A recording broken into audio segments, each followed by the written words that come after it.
Assalamu alaikum student.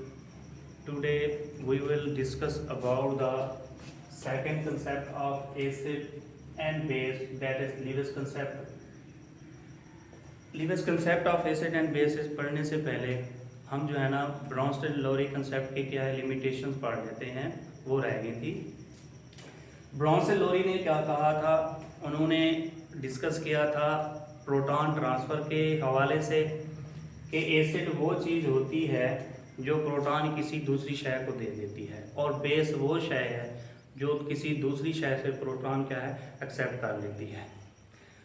एक और बात भी बताता चाहूँ आपको, आर्हीनियस ने कहा था कि एसिड वो चीज़ है जिसके पास हाइड्रोजन आयन है, जो क्या करेगा, आयोनाइज होकर हाइड्रोजन आयन देगा एक्वस सोल्यूशन में, और बेस वो शय है जिसके पास हाइड्रोक्सिल ग्रुप है। ये जो आर्हीनियस एसिड हैं वो ब्रॉन्स्टेड एसिड भी हैं, लेकिन आर्हीनियस बेस ब्रॉन्स्टेड बेस नहीं है। ठीक है, इसका भी लाजमी जो ब्रॉन्स्टेड का भी क्या था कि भाई एसिड वो शय है जिसके पास प्रोटॉन होगा, ठीक है, जिसके पास हाइड्रोजन आयन होगा, यानी हाइड्रोजन आयन को हम क्या कहते हैं, प्रोटॉन कहते हैं। तो जैसे HCl है, बेस NH3 इसको क्या करेगा, प्रोटॉन दे देगा NH4+ और क्या बन जाएगा, क्लोराइड आयन बन जाएगा। अब देखें एसिड के पास क्या हाइड्रोजन है, तो तमाम आर्हीनियस एसिड ब्रॉन्स्टेड एसिड हैं, लेकिन तमाम ब्रॉन्स्टेड बेस आर्हीनियस बेस नहीं है, या तमाम आर्हीनियस बेस ब्रॉन्स्टेड बेस नहीं है। आर्हीनियस ने कहा था हाइड्रोक्सिल ग्रुप हो, लेकिन देखें अमोनिया में हाइड्रोक्सिल ग्रुप है ही नहीं। ठीक है, दूसरी बात कि दो लिमिटेशन है, एक तो does not explain the acidic nature of carbon dioxide, sulfur trioxide, nitric oxide, ये तीनों क्या है, एसिडिक ऑक्साइड हैं या एसिड हैं, ये क्या है, एक्सप्लेन नहीं करती। अब देखें इनके पास हाइड्रोजन नहीं है, प्रोटॉन नहीं है, फिर भी क्या है, ये एसिड है। क्यों एसिड है? जब इनको वाटर के अंदर डिजॉल्व किया जाता है तो ये क्या देते हैं, एसिडिक सोल्यूशन बना देते हैं। कार्बन डाइऑक्साइड कार्बनिक एसिड, सल्फर ट्राइऑक्साइड सल्फर वो हाइड्रो क्या करती है, सल्फ्यूरिक एसिड बना देता है, और नाइट्रिक ऑक्साइड क्या है, ये नाइट्रिक एसिड बना देता है, या इनका सोल्यूशन क्या हो जाता है, एसिडिक हो जाता है। अब same to same does not explain the basic nature of magnesium oxide and calcium oxide. ये क्या है, आपके मेटालिक ऑक्साइड है, बेसिक ऑक्साइड, इन्हें आप बेस कहते हैं। क्यों कहते हैं? जब इन्हें आप क्या करते हैं, डिजॉल्व करते हैं वाटर के अंदर, तो क्या है, कैल्शियम हाइड्रोक्साइड और मैग्नीशियम हाइड्रोक्साइड का सोल्यूशन बना देते हैं, या बेसिक सोल्यूशन बना देते हैं। ठीक है, तो देखें इसके पास हाइड्रोक्सिल ग्रुप नहीं है, दूसरे लफ्जों में इसके पास हाइड्रोजन नहीं है। ठीक है, और ना ये क्या कर सकते हैं, प्रोटॉन एक्सेप्ट कर सकते हैं। ठीक है, तो इसलिए ये क्या है, ब्रॉन्स्टेड-लोरी कंसेप्ट इनकी नेचर को क्या है, एक्सप्लेन नहीं कर सकता। ठीक है, तो ये दो लिमिटेशन है उसकी। अब नेक्स्ट पढ़ते हैं लीवियस कंसेप्ट ऑफ एसिड, जो कि लास्ट थर्ड एक कंसेप्ट है हमारा एसिड और बेस के हवाले से। इसने भी क्या है, चूं ही 1923 ब्रॉन्स्टेड-लोरी ने भी 1923 में ये कंसेप्ट दिया था, और लीवियस ने भी क्या है, 1923 में ये कंसेप्ट दिया था। G.N. लीवियस, उसने कहा था कि एसिड इज अ सब्सटेंस, या एसिड इज अ मॉलिक्यूल और ion that can accept electron pair, electron pair, यानी दो इलेक्ट्रॉन क्या करेगा, एक्सेप्ट करेगा, जिसे आप क्या कहते हैं, इलेक्ट्रॉन पेयर कहते हैं। और आपका बेस क्या है, मॉलिक्यूल और ion that can donate electron pair, जो क्या कर सकता है, इलेक्ट्रॉन पेयर दे सकता है किसी दूसरी शय को। ठीक है, अब एक बात कि भी जो इलेक्ट्रॉन पेयर एक्सेप्ट कर सकता है, इट मीन कोई ऐसी शय होगी जिसके पास एक्स्ट्रा इलेक्ट्रॉन पेयर होगा, लोन पेयर होगा। ठीक है, तो वो इलेक्ट्रॉन पेयर किसको दे देगा, एसिड को दे देगा। तो कौन सी चीज है जो इलेक्ट्रॉन पेयर देती है, बेस। ठीक है, तो ये दोनों आपस में क्या कर रहे होते हैं, रिएक्ट कर रहे होते हैं। एक मॉलिक्यूल एसिड के तौर पर, एक मॉलिक्यूल बेस के तौर पर, वो आपस में क्या इंटरेक्ट रिएक्ट कर रहे होते हैं। एसिड क्या कर रहा होता है, इलेक्ट्रॉन पेयर को एक्सेप्ट कर रहा होता है, और बेस क्या कर रहा होता है, इलेक्ट्रॉन पेयर दे रहा होता है। अब इसके एग्जांपल है BF3 hydrogen ion, silver ion, या दूसरे लफ्जों में हम कह सकते हैं कि एक तो इलेक्ट्रॉन डेफिशिएंट मॉलिक्यूल, ये बताता हूं आपको BF3 क्यों है इलेक्ट्रॉन डेफिशिएंट। हाइड्रोजन आयन क्यों है, ठीक है। और दूसरा क्या है, केटाइंस। केटाइंस और इलेक्ट्रॉन डेफिशिएंट मॉलिक्यूल जो होते हैं ये एक्ट एज एसिड, जबकि जो बेस होते हैं ये इलेक्ट्रॉन रिच होते हैं, जैसे NH3 है, अमोनिया, ठीक है। और कोई भी negative ion, chloride ion, cyanide ion, ये क्या है आपकी क्या है बेसिस हैं, ठीक है। तो ये एक्स्ट्रा लोन पेयर या एक्स्ट्रा इलेक्ट्रॉन रखते हैं, इनके पास इलेक्ट्रॉन की ज्यादती है या इनके पास इलेक्ट्रॉन की क्या है बहुत भूछाड़ है, जिसकी वजह से ये किसी भी एलिमेंट या किसी भी मॉलिक्यूल के साथ जो एक्ट एज एसिड कर रहा हो या जिसे इलेक्ट्रॉन की जरूरत हो उनको क्या कर देता है, इलेक्ट्रॉन पेयर दे देता है, इसलिए इन्हें हम क्या देते हैं, बेस कहते हैं। अब इनका रिएक्शन देखेंगे एग्जाम्पल के तौर पे, ठीक है। अब NH3 और PF3, ammonia and boron trifluoride, ammonia and boron trifluoride, ठीक है। It is electron rich molecule, it is electron deficient molecule. कैसे, आपने कोवेलेंट बॉन्ड पढ़ा होगा, आपको पता है कि भी नाइट्रोजन के वैलेंस शेल में कितने इलेक्ट्रॉन होते हैं, वैसे इसका 7 एटॉमिक नंबर, वैलेंस शेल में कितने इलेक्ट्रॉन होते हैं, 5। तो हम क्या कर देते हैं, यहाँ पे Z कर देते हैं, ठीक है, क्रॉस के साथ, ठीक है। तो इसे मजीद कितने इलेक्ट्रॉन की जरूरत होती है, 3 इलेक्ट्रॉन की जरूरत होती है अपने ऑक्टेट को कंप्लीट करने के लिए, अपने वैलेंस शेल को कंप्लीट करने के लिए। ये 3 इलेक्ट्रॉन या गेन करता है, ये शेयर करता है, लेकिन नॉन मेटल है, ज्यादातर क्या है ये इलेक्ट्रॉन शेयर करती है। तो ये किसी क्या है कितने एटम के साथ, 3 हाइड्रोजन एटम के साथ क्या करता है, इलेक्ट्रॉन शेयर करता है। आपको पता है हाइड्रोजन भी क्या है, अनस्टेबल है, उसके वैलेंस शेल में 1 इलेक्ट्रॉन है, इसे 2 इलेक्ट्रॉन करने चाहिए, तो इसे भी क्या है 1-1 इलेक्ट्रॉन की जरूरत होती है।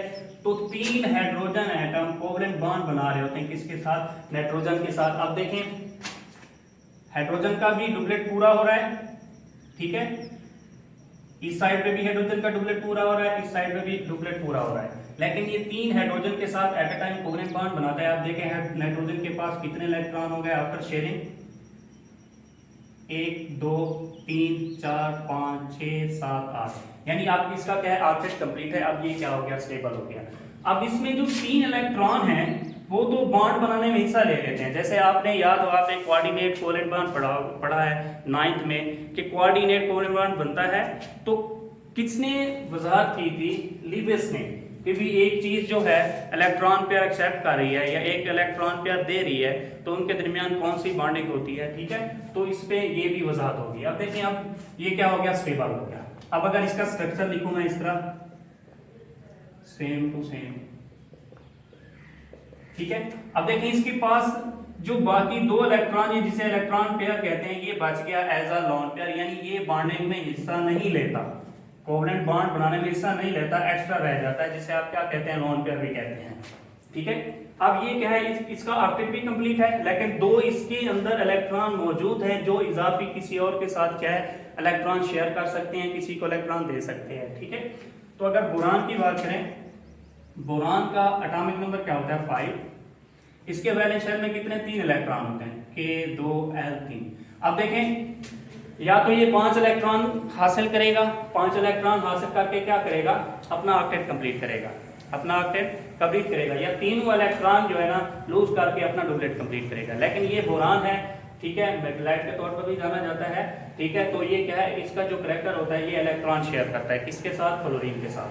तो क्या है, बोरान का जो वैलेंस शेल है उसमें कितने इलेक्ट्रॉन होते हैं, 3। तो ये 3 फ्लोरीन एटम के साथ क्या है इलेक्ट्रॉन शेयर करता है, अपना ऑक्टेट कंप्लीट करने की कोशिश करता है। आपको पता है फ्लोरीन में कितने इलेक्ट्रॉन होते हैं, उसके वैलेंस शेल में 7। कितने होते हैं, 7 हैलोजन है, ठीक है। तो इसे भी 1 इलेक्ट्रॉन की जरूरत होती है, इसे कितने इलेक्ट्रॉन की जरूरत होती है अपना ऑक्टेट कंप्लीट करने के लिए, 5 की। लेकिन ये बोरान फ्लोराइड जो है, बोरान ट्राइफ्लोराइड है, ये 3 फ्लोरीन एटम है, 3 इलेक्ट्रॉन जो है ना ये क्या करता है अपने जो वैलेंस शेल में मौजूद है शेयर कर लेता है, किसके साथ, 1-1 फ्लोरीन के साथ 1-1 इलेक्ट्रॉन। अब देखें ये भी फ्लोरीन, ये भी फ्लोरीन, इसके वैलेंस शेल में भी 7 इलेक्ट्रॉन, ये भी क्या है फ्लोरीन, इसके भी वैलेंस शेल में 7 इलेक्ट्रॉन। तो फिर ये क्या करते हैं, आपस में कोवलेंट बॉन्डिंग शो करते हैं, फ्लोरीन और बोरान। ठीक है, तो अब देखें फ्लोरीन ये क्या करता है, इलेक्ट्रॉन शेयर कर लेता है, ये भी इलेक्ट्रॉन शेयर कर लेता है, ये भी इलेक्ट्रॉन, उसका ऑर्बिट क्या हो जाता है, कंप्लीट। ठीक है, 8 इलेक्ट्रॉन हो जाते हैं। लेकिन बोरान की बात करें तो बोरान के पास अब कितने इलेक्ट्रॉन हैं, 6, 1 2 3 4 5 6 इलेक्ट्रॉन है। अब 6 इलेक्ट्रॉन है, अब देखें 3 हासिल किए, अभी भी 2 रहते हैं अपने ऑर्बिट को कंप्लीट करने के लिए, इसलिए कहते हैं बोरान ट्राइफ्लोराइड क्या है, इलेक्ट्रॉन डेफिशिएंट मॉलिक्यूल है। इसे इलेक्ट्रॉन की जरूरत होती है अपना ऑर्बिट कंप्लीट करने के लिए। इसलिए जब भी ये किसी ऐसे मॉलिक्यूल के पास जिसके पास एक्स्ट्रा लोन पेयर होता है, एक्स्ट्रा इलेक्ट्रॉन पेयर होता है, उसके साथ जाता है तो उन इलेक्ट्रॉन पेयर को क्या कर लेता है, एक्सेप्ट कर लेता है, और दूसरा क्या करता है, इलेक्ट्रॉन पेयर दे देता है। तो आपका जो बोरान ट्राइफ्लोराइड है एक्ट एज एसिड, तो एसिड हमेशा इलेक्ट्रॉन डेफिशिएंट होते हैं, और अमोनिया आपका एक्ट एज बेस, और जो बेस होते हैं वो हमेशा इलेक्ट्रॉन रिच होते हैं। तो ये क्या करेगा, अपना लोन पेयर किसको दे देगा, बोरान को। तब ये अपना लोन पेयर क्या है, या इलेक्ट्रॉन पेयर शेयर करता है बोरान के साथ। तो आप देखें बोरान, यहाँ पे मैं इसका शो कर देता हूँ, तो कोऑर्डिनेट कोवलेंट बॉन्ड भी शो कर देता हूँ। ठीक है, तो इसके साथ हाइड्रोजन है, हाइड्रोजन है, hydrogen, fluorine, fluorine and fluorine, और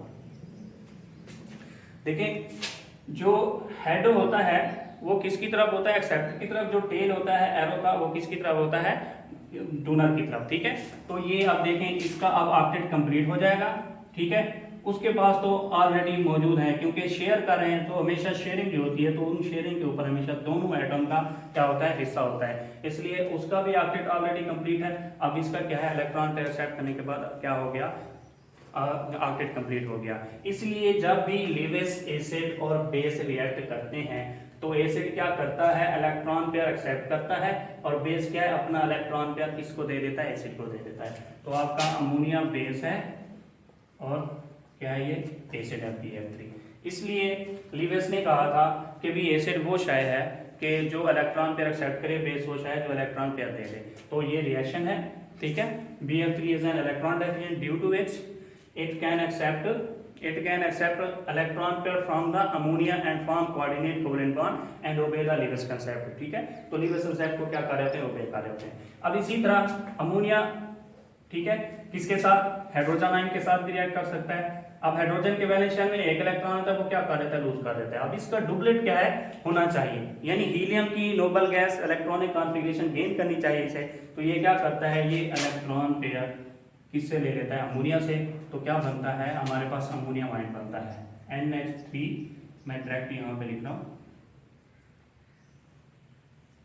तो ये किसको दे रहा है, लोन पेयर या इलेक्ट्रॉन पेयर एक्स्ट्रा जो है हाइड्रोजन आयन को। यहाँ पे अगर चार्ज शो करता है मर्जी आपकी, या ओवरऑल चार्ज शो करते हैं मर्जी आपकी, तो इनके दरमियान क्या है, कोऑर्डिनेट कोवलेंट बॉन्ड बन जाता है। ठीक है, तो ये क्या इनके एग्जांपल है, कुछ 2 एग्जांपल आपको ये याद रखनी चाहिए। ठीक है, कि hydrogen ion act as acid, why, क्यों हाइड्रोजन आयन जो है ना इलेक्ट्रॉन डेफिशिएंट है, क्यों इलेक्ट्रॉन एक्सेप्ट करता है। ठीक है, आपने कहना है कि भी hydrogen ion it has no electron in its valence shell, to become stable it can accept 2 electron from any molecule that have extra lone pair, have electron pair on it। ठीक है, तो किसी भी ऐसे मॉलिक्यूल के साथ जिसके पास electron pair क्या हो, इजाफी हो, उसके करीब जाता है तो हाइड्रोजन आयन क्या कर लेता है, उस इलेक्ट्रॉन पेयर को एक्सेप्ट कर लेता है, इसलिए ये क्या करता है, एसिड के तौर पर एक्ट करता है। ठीक है, तो बाकी जो दे रहा होगा इलेक्ट्रॉन पेयर वो ऑटोमेटिकली क्या होगा, आपका बेस होगा। ठीक है, तो अब अडक्ट, अब देखें हाइड्रोजन आयन के साथ रिएक्ट किया, किसके साथ, बोरान ट्राइफ्लोराइड के साथ रिएक्ट किया, तो आपके पास जो है ना एक सिंगल प्रोडक्ट बन गई, यानी सिंगल स्पीशीज बन गई है, जिसे हम क्या कहते हैं, अडक्ट कहते हैं। ठीक है, यानी किसी भी लीविस एसिड बेस, किसी भी लीविस एसिड और लीविस बेस के दरमियान जब रिएक्शन करवाएं तो आपके पास एक सिंगल प्रोडक्ट बनती है, उस सिंगल प्रोडक्ट को हम क्या कहते हैं, अडक्ट कहते हैं। ठीक है, इसका मतलब क्या है, अगर 2 रिएक्टेंट आपस में रिएक्ट कर रहे हैं तो प्रोडक्ट एक है तो उसे हम क्या कहेंगे, अडक्ट कहेंगे। ठीक है, अगर आपका रिएक्टेंट 2 है और प्रोडक्ट 2 बन है तो ये आपकी अडक्ट नहीं है। जब सिंगल प्रोडक्ट होगी उसे हम क्या कहेंगे, एडक्ट कहेंगे। तो आ जाए कभी define adduct with an example, तो क्या करें, एक मिसाल के साथ क्या है एडक्ट की तारीफ करें तो आपने डेफिनेशन करनी है, ठीक है। किसी भी लीवियस एसिड बेस रिएक्शन के नतीजे में बनने वाली सिंगल प्रोडक्ट या सिंगल स्पीशीज उसे हम क्या कहते हैं, एडक्ट कहते हैं। आपने कोई भी एग्जांपल दे देनी है अमोनियम आयन की या अमोनिया और बोरान ट्राइक्लोराइड के दरमियान रिएक्शन की, ठीक है। तो आपका ये जो है ना, ये शार्ट क्वेश्चन क्या हो जाएगा, मुकम्मल हो जाएगा। अब क्या है न्यूट्रलाइजेशन रिएक्शन, जिस तरह आर्हीनियस बेस में आपको पता है कि ये बेस है, ये क्या है, एसिड है, दोनों क्या है, आयोनाइज हो रहे हैं, ठीक है। हाइड्रोजन आयन और साथ में chloride ion, sodium ion and साथ में हाइड्रोक्साइड आयन, इसमें है वाटर में है डिसॉल्व, ठीक है। तो ये जो हाइड्रोक्साइड आयन है आपस में रिएक्ट करके और ये NaC सोडियम आयन और क्लोराइड आयन आपस में रिएक्ट करके क्या बना देते हैं, साल्ट बना देते हैं, ठीक है, आर्हीनियस कंसेप्ट के मुताबिक, ठीक है। और हाइड्रोक्साइड आयन और हाइड्रोजन आयन आपस में मिलकर क्या बना देते हैं, वाटर। दोनों की pH क्या है, 7 है, ये साल्ट है, 7 है, तो इट मींस ये क्या है, न्यूट्रल है, या इसे हम क्या कहते हैं, न्यूट्रलाइजेशन रिएक्शन कहते हैं। मैंने रिसेंटली भी डिस्कस किया था कि जब भी एसिड और बेस आपस में रिएक्ट करते हैं तो एक दूसरे के इफेक्ट को जाहिर कर देते हैं, तो आपके पास एक साल्ट बनता है, एक क्या बनता है, पानी। तो दोनों क्या होते हैं, न्यूट्रल होते हैं, क्योंकि उनकी pH क्या होती है, 7 होती है, वाटर की भी और NaCl यानी ये क्या है आपका साल्ट, इसकी भी। तो अगर आप इसकी बात करें तो लिवियस ने न्यूट्रलाइजेशन रिएक्शन को क्या किया था, डिफाइन किया था कि भाई न्यूट्रलाइजेशन रिएक्शन वो है जो किसी भी लिवियस एसिड बेस के रिएक्शन के नतीजे में बनने वाले कोऑर्डिनेट कोवेलेंट बॉन्ड कि अब जब इलेक्ट्रॉन पेयर एक दे रहा हो और दूसरा क्या कर रहा हो, इलेक्ट्रॉन पेयर दे रहा हो और दूसरा क्या कर रहा हो, इलेक्ट्रॉन पेयर एक्सेप्ट कर रहा हो, तो उस रिएक्शन को हम क्या कहते हैं, न्यूट्रलाइजेशन रिएक्शन। यानी न्यूट्रलाइजेशन रिएक्शन लिवियस के मुताबिक किसी भी लिवियस एसिड बेस के रिएक्शन के नतीजे में बनने वाला coordinate covalent bond electron pair देने और इलेक्ट्रॉन पेयर कबूल करने की वजह से होता है, उस रिएक्शन को हम क्या कहते हैं, न्यूट्रलाइजेशन रिएक्शन कहते हैं। यानी ऐसा रिएक्शन जिसमें लिवियस एसिड और लिवियस बेस क्या करते हैं, रिएक्शन करते हैं, उसके नतीजे में बनने वाला जो कोऑर्डिनेट कोवेलेंट बॉन्ड बनता है, कैसे, bye accepting and donating electron pair, तो उस रिएक्शन को हम कहते हैं न्यूट्रलाइजेशन रिएक्शन। तो अगर आ जाए कि define neutralization reaction according to Arrhenius concept, तो आपने ये भी इस तरह डिफाइन करना है। अगर आ जाए अकॉर्डिंग टू लिवियस कंसेप्ट, तो आपने इस तरह डिफाइन करना है, ठीक है। तो एक नज़र यहाँ पे दौड़ा देते हैं हम इनके खवास के ऊपर। एक तो एसिड, लिवियस एसिड वही होंगे जो इलेक्ट्रॉन डेफिशिएंट होंगे, जैसा कि बोरान ट्राइक्लोराइड है, एल्युमिनियम क्लोराइड है, ठीक है, ये आपके क्या है, इलेक्ट्रॉन डेफिशिएंट मॉलिक्यूल है हमेशा। क्यों? क्योंकि इनके वैलेंस शेल में, यानी बोरान ट्राइक्लोराइड में इनके वैलेंस शेल या बोरान के अराउंड, एल्युमिनियम के अराउंड 6 इलेक्ट्रॉन होते हैं, इसे मजीद 2 इलेक्ट्रॉन की जरूरत होती है। तो किसी भी बेस के साथ रिएक्ट करके उसको क्या करते हैं, इलेक्ट्रॉन पेयर को एक्सेप्ट कर लेते हैं, इसलिए लिवियस एसिड के तौर पर जाने जाते हैं, ठीक है। अब कीटाइंस, अब कुछ कीटाइंस है जैसे सोडियम आयन, कैल्शियम आयन, ठीक है।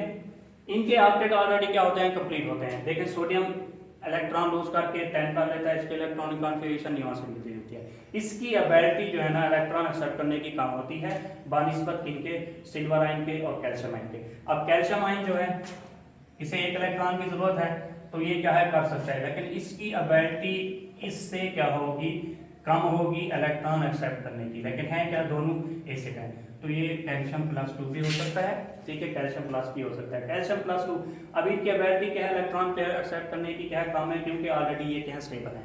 लेकिन सिल्वर आयन देखें, इसके डी सेक्शन में एक क्या है, 2 इलेक्ट्रॉन की कमी होती है, तो इन्हें मजीद 2 इलेक्ट्रॉन की जरूरत होती है, तो इसलिए क्या है, ये किसी भी बेस के साथ रिएक्ट करके इलेक्ट्रॉन एक्सेप्ट करता है। अगर बेस की बात करें तो अमोनिया, ये क्या है आपका, कोई भी मॉलिक्यूल जिसके ऊपर एक्स्ट्रा लोन पेयर है। अब जैसे आपका वाटर है,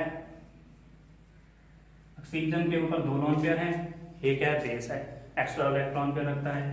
आपका ईथर हो गया, अल्कोहल हो गया, अल्कोहल का फंक्शन ग्रुप ये होता है, इसके ऊपर भी 2 हैं इलेक्ट्रॉन पेयर, तो इसके पास इजाफी है, तो ये भी क्या है, बेस है। ईथर की बात करें, ईथर का फंक्शन ग्रुप ये है, ऑक्सीजन के ऊपर 2 लोन पेयर हैं, तो इट मीन ये भी क्या है, एक्ट एज बेस। अगर किसी भी अमीन की बात करें मिथाइलअमीन में लिख रहा हूँ, सॉरी मिथाइलअमीन लिख रहा हूँ, तो नाइट्रोजन के ऊपर क्या होता है, एक्स्ट्रा इलेक्ट्रॉन पेयर होता है, तो ये भी क्या है, एक्ट एज बेस। और कुछ आयन जैसे हाइड्रोक्सिल आयन, क्लोराइड आयन और साइनाइड आयन, ठीक है। तो साइनाइड आयन और हाइड्रोक्सिल आयन की जो एबिलिटी है इलेक्ट्रॉन देने की वो ज्यादा होती है बनिस्बत क्लोरीन के। क्लोरीन देखें आपका 18 एटॉमिक नंबर है और नॉन के लेवल पे इलेक्ट्रॉनिक कॉन्फ़िगरेशन गेन कर लेता है, इसकी एबिलिटी क्या होती है, कम है। लेकिन आपको पता होना चाहिए कि भी लिवेज एसिड लिवेज बेस के खवास क्या हो सकते हैं, उनके एग्जाम्पल क्या हो सकती हैं और कैसे, ठीक है। तो आज के लिए इतना काफ़ी। इंशाल्लाह नेक्स्ट लेक्चर में हम केमिकल रिएक्शन ऑफ एसिड पढ़ेंगे। आज के लिए इतना काफ़ी, शुक्रिया।